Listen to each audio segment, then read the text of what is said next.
Hi Tappers! Today we are starting a series that goes back to basics.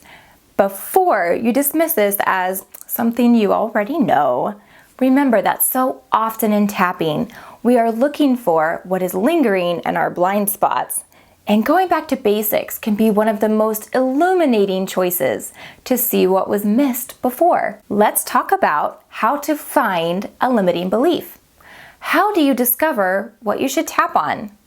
Rather than sit and make a list of everything that you think about, everything that you talk about that you've ever experienced that feels negative for you, simply commit to noticing and recording your emotions for a day.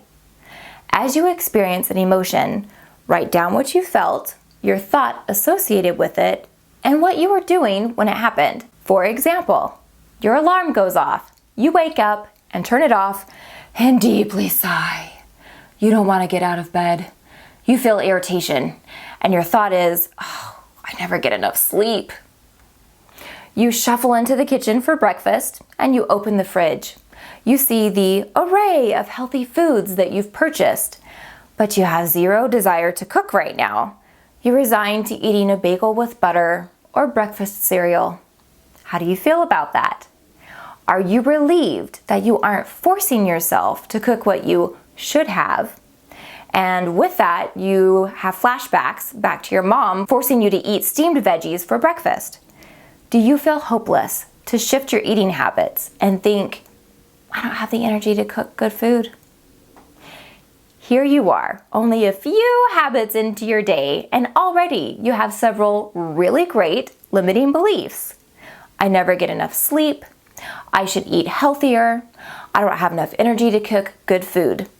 All of these are a great place to start with tapping. But let's say eating isn't a top priority right now. You recognize that you're a bit of a mess in a lot of ways, but what really takes up most of your thoughts and your emotions is your lack of opportunity in your career. It's okay for you to zero in on one subject to record throughout your day. But write down everything that you think or feel about it as you go about your day. And if something is repeated, put a check mark or a star by it, as that is an important indication.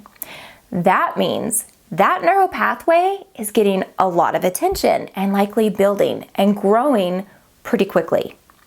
So let's choose something that might pop up career-wise. You're at work. You're in a meeting and the boss says something about a project, a new project that sounds exciting and something you could meaningfully contribute to, but you feel discouraged and your thought about it is, I won't get chosen for this project. I'm not good enough. After you have your full day of feelings, thoughts, and events, you go through and you read each one. The one that stands out to you most, that triggers the biggest emotional response from you as you're reading it, is that you won't get chosen for the project because you weren't good enough. There is that limiting belief that we will start with. I'm not good enough. And one of the legs is that meeting, right? So in the next video, we will talk about how to map out what to tap on and how to tap on for this. I'll see you soon.